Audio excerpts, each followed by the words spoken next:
Hi friends, welcome to குறிஞ்சி.com. ரெண்டே பொருளில் வாயில் வச்சதும் கரையிற மாதிரி ரொம்பவே மெல்ட்டிங்கான ஸ்வீட் ரெசிபி இன்றைக்கி எப்படி செய்யறதுன்னு பார்க்கலாங்க. அதுவும் எல்லாரும் சாப்பிட்ற மாதிரி ரொம்பவே ஸ்வீட் கம்மியாக நம்ம இன்றைக்கி இந்த ஸ்வீட்டை செய்ய போகிறோம். அதுக்கு நான் ஃபுல் க்ரீம் மில்க் எடுத்திருக்கேன். 1 லிட்டர் அளவுக்கு எடுத்திருக்கேன். எனக்கு ஆரோக்கியா பிராண்ட் கிடச்சிது. உங்களுக்கு எந்த பிராண்ட் கிடைச்சாலும் பரவாயில்ல. ஃபுல் க்ரீம் மில்காக எடுத்துக்கிட்டோம்னா நமக்கு ஸ்வீட் வந்து ரொம்ப ஈஸியாக செஞ்சிடலாம். ஏன்னா இது சீக்கிரமாகவே சுண்டி வந்துடும். ரொம்ப நாள் நம்ம கலந்துட்டு இருக்கணும்னு அவசியம் இல்லை. இந்த மாதிரி நல்ல ஒரு வாய் அகண்ட கடாயில் ஊற்றி நம்ம கிளறும் போது அது பொங்கி வெளியே வராமல் உள்ளுக்குள்ளே காஞ்சிட்ருக்கும். நம்ம சமைச்சிக்கிட்டே கூட இதை ரெடி பண்ணலாம். மீடியம் ஃப்ளேமில் வச்சிட்டோம்னா நடுவில் கலந்து விட்டால் போதும்.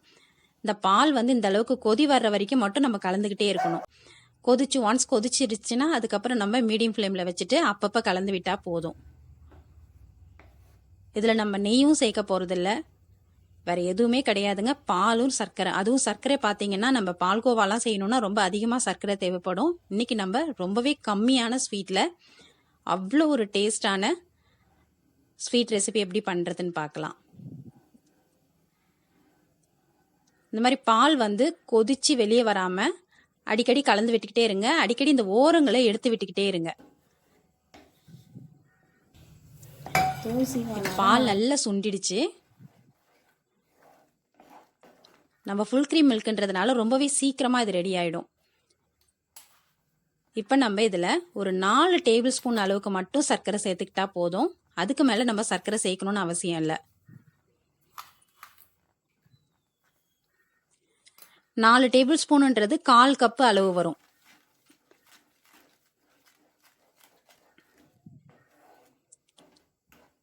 இது சர்க்கரை வந்து உங்களுக்கு நீங்கள் போட்டுட்டு கலந்து வாயில் வச்சு பார்க்கலாம். உங்களுக்கு இந்த அளவுக்கு ஸ்வீட் இருந்தால் போதும்னா நீங்கள் இன்னும் கூட கம்மி பண்ணிக்கலாம். 3 டேபிள் ஸ்பூன் அளவு கூட போட்டுக்கலாம்.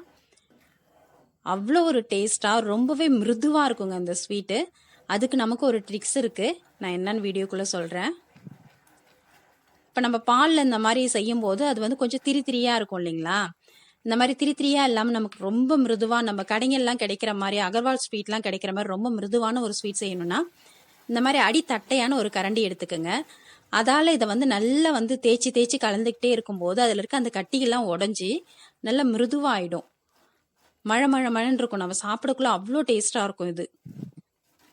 இந்த மாதிரி ஒரு 2 நிமிஷம் நீங்கள் கலந்து விட்டுக்கிட்டு இருந்தாலே போதும்.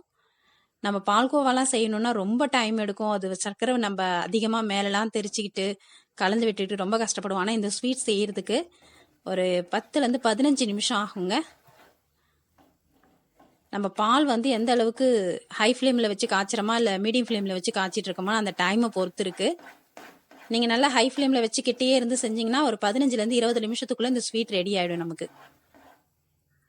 இப்போ பாருங்கள், நல்லா வந்து கடாயில் ஒட்டாமல் உருண்டு திரண்டு வருது.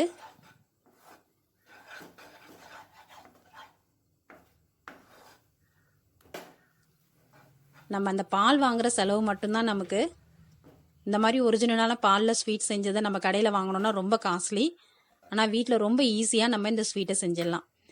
இந்த மாதிரி நல்லா உருண்டு திரண்டு வந்ததும் இந்த பிளேட்லேருந்து நம்ம கேக் கட் பண்ணி எடுக்கணும். அதுக்கு பிளேட்டில் ஒட்டாமல் வரணுன்றதுக்காக மட்டும் நான் பிளேட்டில் கொஞ்சமாக நெய் தடவிருக்கேன்.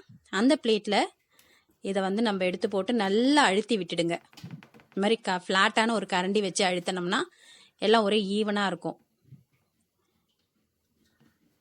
இதை நீங்கள் அப்படியே கூட சர்வ் பண்ணலாம். இதுக்கு மேலே நான் கொஞ்சமாக பாதாம் மட்டும் கட் பண்ணி சேர்த்துருக்கேன். இது ஆப்ஷனல் தான், உங்களுக்கு தேவையில்லைன்னா நீங்கள் அவாய்ட் பண்ணிக்கலாம். இது அப்படியே சாப்பிட்டாலும் நல்லாயிருக்கும். ஆனால் கொஞ்சம் பாதாம் இருக்கும்போது நம்ம சாப்பிடக்குள்ள அங்கங்கே இது கடிப்படுறது நல்லா இருக்குன்றதுக்காக நான் பாதாம் போட்டிருக்கேன். பாதாம் போட்டு நல்லா இந்த மாதிரி அழுத்தி விட்டுருங்க. ஏன்னா இது ஆறுனதுக்கப்புறம் அதுலேருந்து உதிர்ந்துடாமல் நல்லா அழுத்தினா தான் ஒட்டிக்கும். பாருங்கள், நமக்கு 1 லிட்டர் பாலில் இந்த அளவுக்கு ஸ்வீட் கிடைச்சிருக்கு. இதை நமக்கு எந்த ஷேப்பில் தேவையோ அந்த ஷேப்பில் நம்ம கட் பண்ணிடலாம். நீங்கள் இதை செஞ்சு ஃப்ரிட்ஜில் எடுத்து வச்சுட்டு கூட குழந்தைங்க வந்தோடனே ஈவினிங் நீங்கள் சர்வ் பண்ணலாம்.